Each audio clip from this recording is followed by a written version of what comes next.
Subscribe कीजिए हमारे educational channel को और बेल आइकन दबाइए सबसे पहले वीडियो पाने के लिए।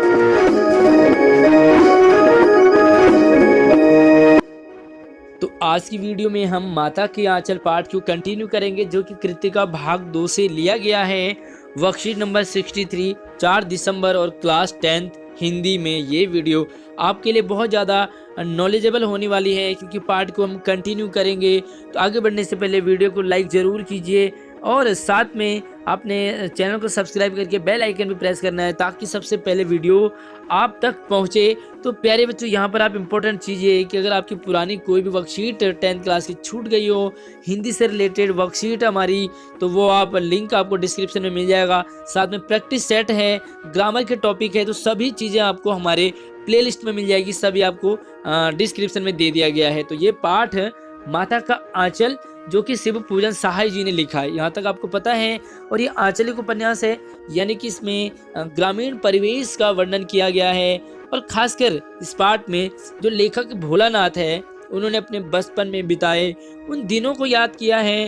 मनमोहक, यानी कि गांव का बचपन कैसा होता है। साथ में हम कंपैरिजन करेंगे कि गांव का बचपन और शहर के बचपन में कितना अंतर होता है। ग्रामीण परिवेश में लेखक ने अपने पिता के साथ ही ज़्यादा टाइम स्पेंड किया।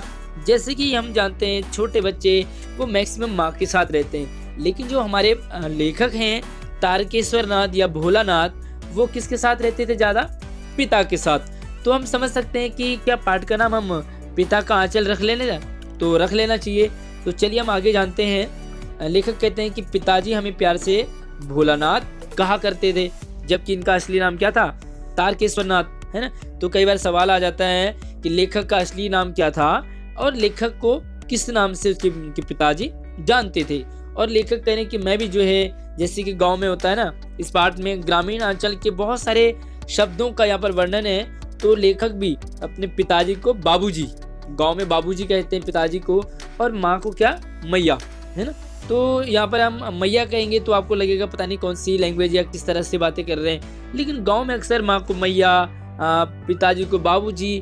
आपके गांव में माँ और पिताजी को क्या क्या कहा जाता है, मुझे ज़रूर कमेंट में आप बताएंगे। जब बाबूजी रामायण का पाठ करते, क्योंकि ज़्यादा से ज़्यादा समय लेखक अपने पिताजी के साथ रहते थे, है ना। पिताजी के साथ खाना पीना, उठना सोना, खेलना कूदना, खाना पी, यहाँ तक कि सभी काम लेखक पिताजी के साथ। तो जब पिताजी सुबह उठते, रामायण का पाठ करते, है ना, तो लेखक कहते हैं कि मैं भी उनके बगल में ही बैठ जाता था। और जैसे पिछली वर्कशीट में आपने देखा कि जो लेखक के पिताजी हैं, वो लेखक के माथे पर क्या लगा देते? त्रिपुंड, यानी कि जैसे शंकर भगवान जी लगाते हैं, है ना। तो लेखक क्या करते? आईना, एक शीशा मिरर उन्होंने पकड़ा हुआ है और उसमें अपने मुंह को देखते रहते। छोटे बच्चे होते हैं ना, वो बार बार अपने मुंह को देखते हैं। छोटे बच्चे क्या, आप भी और हम भी बार बार शीशे में देखते हैं अपने आप को, हम कैसे लग रहे हैं, है ना। अब कितना चेंज हमें आ गया है। अगर आप लड़के हैं तो बार बार हनी सिंह वाले बाल, लड़कियां हैं तो बार बार वो पफ वाले हमने बालों को देखते रहते हैं बार बार, है ना। और जैसे ही लेखक को उनके पिताजी देखते, तो लेखक कुछ शर्मा जाते, कुछ हंस लेते हैं जैसे छोटे बच्चे होते हैं, और आईने को नीचे छुपा लेते हैं, जैसे कि वो ऐसा कुछ कर ही नहीं रहे, और वह भी मुस्कुरा पड़ते। लेखक करे कि पिताजी भी हमारे साथ ही वो भी हंस दिया करते। उसके बाद पूजा पाठ करते, और पिताजी की एक आदत थी कि वो कागजों में क्या राम राम लिखते। कई लोग लिखते हैं राम राम राम राम राम लिखते हैं, और एक राम नाम बही खाता उन्होंने बना रखा था, जिसमें कि उन्होंने 1000 राम नाम लिखे। और क्या करना उनको, फिर से वो पोथी बांधी और उसमें लिख देते। फिर 500 बार कागज के टुकड़े, उनमें राम राम लिखा। फिर क्या करते, उनको उन राम नाम को छोटी छोटी पर्चियों में और फिर आटियों की गोलियों में लपेटते और उसे गंगा जी की तरफ ले जाते, गंगा में प्रवाह करने के लिए, है ना। अब लेखक क्या है, जैसे कि पिताजी राम नाम वाले जो गोलियां बनाई आटे की, उन्हें गंगा में प्रवाहित करने ले जाते, तो लेखक भी क्या करते, उनके कंधे पे चढ़ जाते। छोटे बच्चे होते हैं ना, अक्सर पिता के कंधे पे ही सवार होते हैं, पिताजी झुलाते हैं। तो जब गंगा में एक एक आटे की गोलियां फेंकते, कौन? पिताजी, मछलियों को खिलाते, तो लेखक कहते फिर भी हम उनके कंधे पर ही बैठे रहते और हंसते खेलते रहते थे। वह मछलियों को चारा देकर घर की ओर लौटते। तब बीच में रास्ते होते हैं ना, जैसे, तो आते आते लेखक क्या करते, जो पेड़ों की डाली है ना थोड़ी नीचे, तो उस पर झूल जाते और फिर पिताजी उन्हें उठाते और ले जाते। तो ये है लेखक भोलानाथ और उनके पिताजी का आपस में रिलेशन। देखो माँ का यहाँ पर कहीं भी वर्णन नहीं किया गया है। पिताजी ये करते, पिताजी वो करते, पिताजी के साथ ये खाना पीना खेलना, है ना। तो ये है आपके पास आज की वर्कशीट। तो क्वेश्चन आंसर इसके हम देख लेते हैं। तो सबसे पहले सवाल को देखते हैं कि माता का आंचल पाठ में लेखक ने अपने किन क्षणों को याद किया है, किन पलों को याद किया है।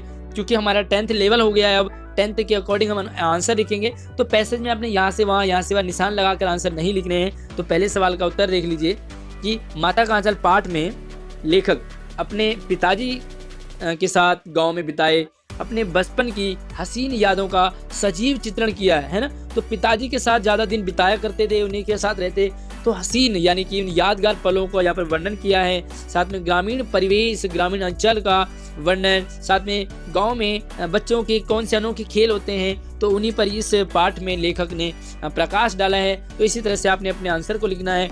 दूसरा सवाल, लेखक अपने पिताजी और माताजी को क्या कहकर पुकारा करते। तो चलिए दूसरे आंसर की तरफ चलते हैं कि लेखक यहाँ ग्रामीणांचल के शब्दों का बहुत ही अच्छा प्रयोग किया है। लेखक ने ग्रामीणांचल को हम क्या कहेंगे, तो इन्हें कहते हैं देशज शब्द, यानी कि गांव में बोले जाने वाले।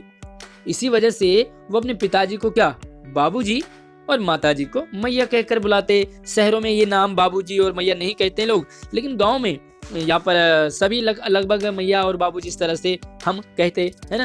तो चलिए तीसरे सवाल की तरफ बढ़ते हैं। लेखक के पिताजी जब रामायण पाठ करते तब लेखक क्या करते, है ना। तो चलिए इसके तीसरा आंसर देखते हैं। तो लेखक के पिताजी जब रामायण का पाठ किया करते तो लेखक भी उन्हीं के पास बैठकर आईना, शीशा या मिरर देखा करते। अपने आप को आईने में देखते, क्योंकि वो भोलेनाथ की तरह त्रिपुंड लगाया है, उन्होंने बभूत लगाया है। और जैसे पिताजी की नजर पड़ती तो बाल स्वभाव जैसे कि बच्चे होते हैं ना, वो शर्मा जाते हैं। तो लेखक भी अपने जब पिताजी उन्हें देखते तो वो भी शर्मा जाया करते थे। तो ये है आपके लिए तीसरा सवाल।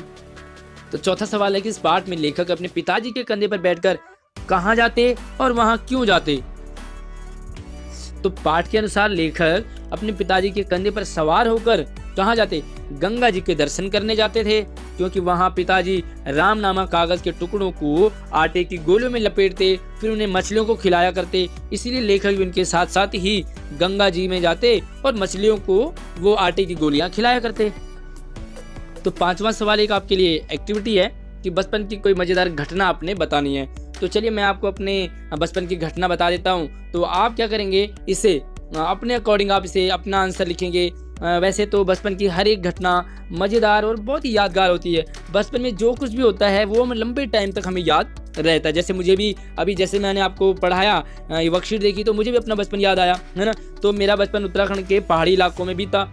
वहीं की एक घटना आपके साथ मैं शेयर करूंगा। क्रिकेट खेलते टाइम क्या होता था कि जब हम छोटे थे तो हम क्रिकेट खेला करते और हमारे गांव में इतने बच्चे हो जाते थे क्रिकेट खेलने के लिए। हम छोटे थे, हमारा नंबर नहीं आया करता था, तो हमें क्या करते, रोने लग जाते कि भाई हमें भी खिलाओ, हमें भी खिलाओ। तो जो बड़े बच्चे होते थे ना, वो क्या करते थे कि वो कहते ठीक है तुम्हें खिला देंगे, लेकिन गांव में क्या होते खेत खेत खेत खेत नीचे नीचे करके सीढ़ी नुमा खेत होते थे, तो हमें क्या करते सबसे नीचे वाले खेत में लगा दिया करते थे।